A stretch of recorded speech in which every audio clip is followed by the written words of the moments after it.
this is Trentemoller, and you're watching I Think I Like It on UTV. How are you, man? I'm fine, thank you. It's nice to be back here again. What do you know about Romania and Electric Castle? Actually, I don't know that much. It's a bit embarrassing, so I'm really looking forward to get to know more tonight. It is always a very good thing to know something about a country when you are playing there, because you get such a instant feedback from the people, and hopefully they will like the music. So we will do our best. Last year in September, you've released Fiction, your Fiction LP. I got the album on my iPod, and it seems a little more dark than your previous releases. Why is that? Yeah, it is funny that some people says that because other people says it's a little bit more light. So I think it really depends, because I don't see it as more dark either, actually. So I think it's of course melancholic, because that's a big part of my sound, I think, and the way that I like to write music, but also think there's some light and some hope. I think there are songs that are quite kind of uplifting also a bit, but certainly has that melancholic vibe. It has some influence from the 80s, from Joy Division.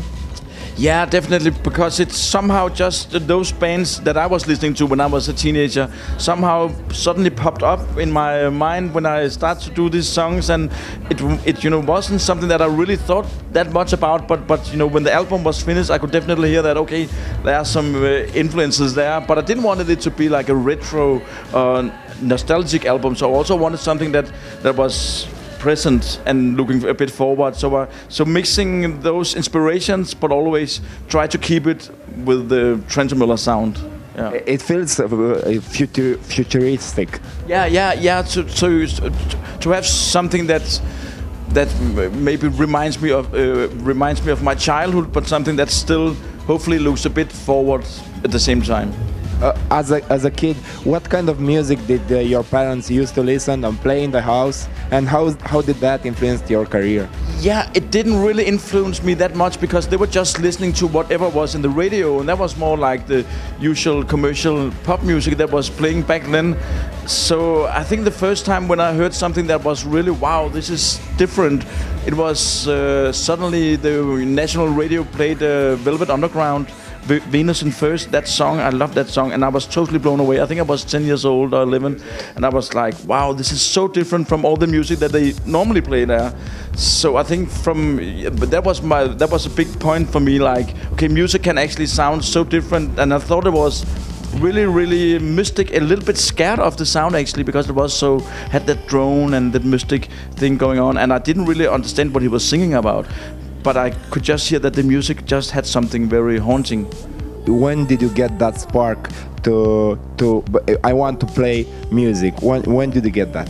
Actually, I've had it since I was a really little kid, like 2 or 3 years old. I was always making drum sets out of pots and pans, and I played on our piano. My parents had a piano, and I always played to whatever was in the radio.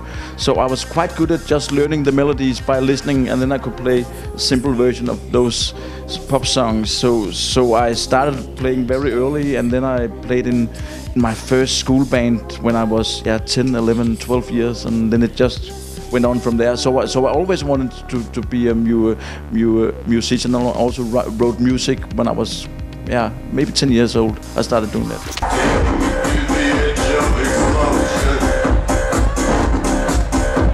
Did you invite your parents to your own show? Yeah, and actually we just played the Roskilde Festival. It's a big Danish festival. For like three weeks ago, and they were there. Last time that we played there on Roskilde, it's 3 years ago.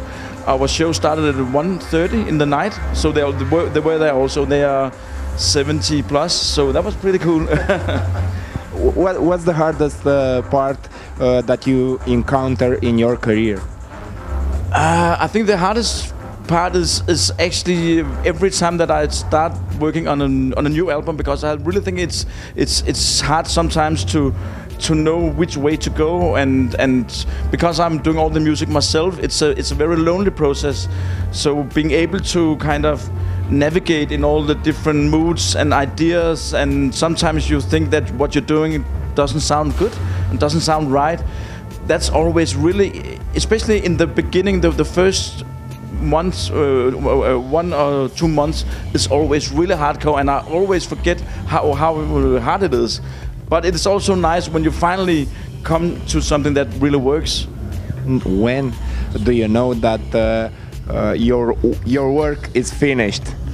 That's a very good question, and that's also something that you learn more and more, because I think in the beginning when I started doing music, I could go on with one song for months and put on stuff, and I slowly got away from the basic idea, the spontaneous idea that really had something special, and I very quickly overdid everything. So now I have a really good feeling of when to stop, when I'm still getting like goosebumps when I'm listening to the song the next day or stuff like that. So it's very much about always remember the basic feelings and try to not overdo it.